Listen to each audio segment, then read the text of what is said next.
All right, so we're going to talk about position markers now. The position markers are the dots that you find on most bases. On this particular base, they are this little symbol right here that appear on the neck. Typically, there are 4 position markers that we follow. This base is a little bit different in that it has this symbol right here on the 1st fret, but most bases don't have this. So we're going to pretend like this one is just not there. All right, this one is going to be considered our 1st position marker, 2nd position marker, 3rd position marker, and 4th position marker.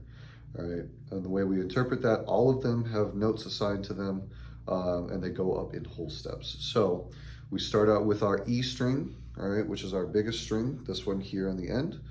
All right, and our 1st position marker is right here, all right, and it is G.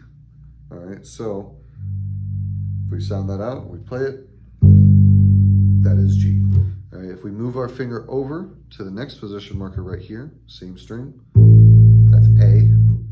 All right, B right here, and this final one is C sharp. So I'm gonna write it on the board behind me and I'm gonna illustrate it to you guys so that you guys have a frame of reference, but you should study the position markers and try to memorize them, all right? Okay, so here I've written the 4 position markers for each string. So we have to remember, first of all, the open strings are E, A, D, and G. We use an acronym to remember that. We use Every Athlete Drinks Gatorade.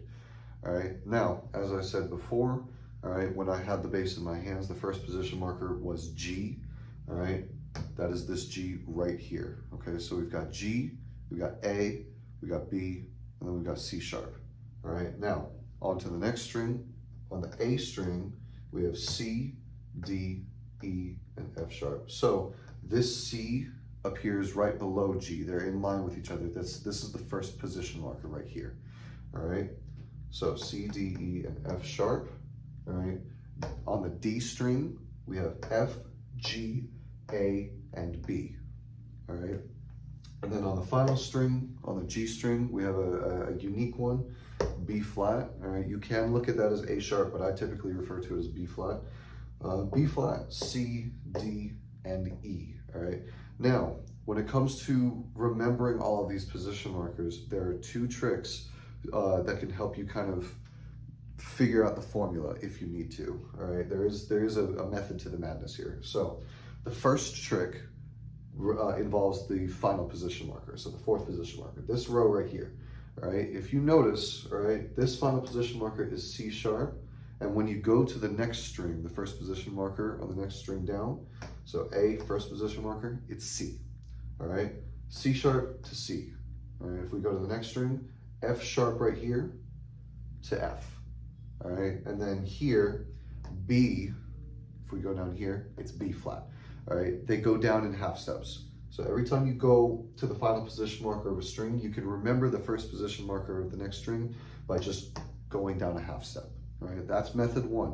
Method 2 for remembering these position markers. If you memorize the 1st row here, all right, the pattern actually repeats itself. So if you have G right here, if you go over 1, 2 down, it's the same thing, G.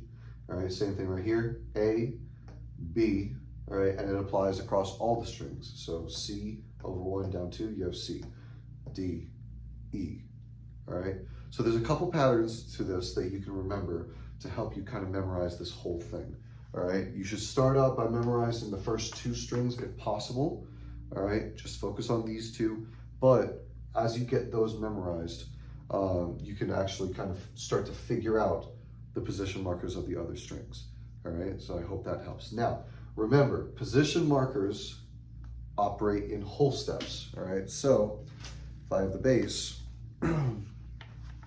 we have right here, this is that G, this is the 1st position marker, all right? And this 2nd position marker is A, all right? What that means, this is a whole step, all right? This fret here to this fret here.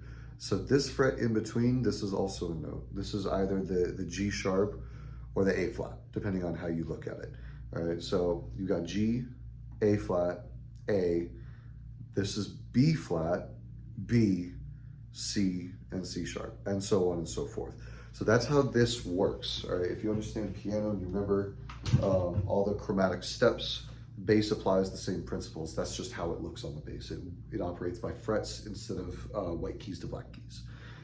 So yeah, that's my introduction to position markers. Hope it helps.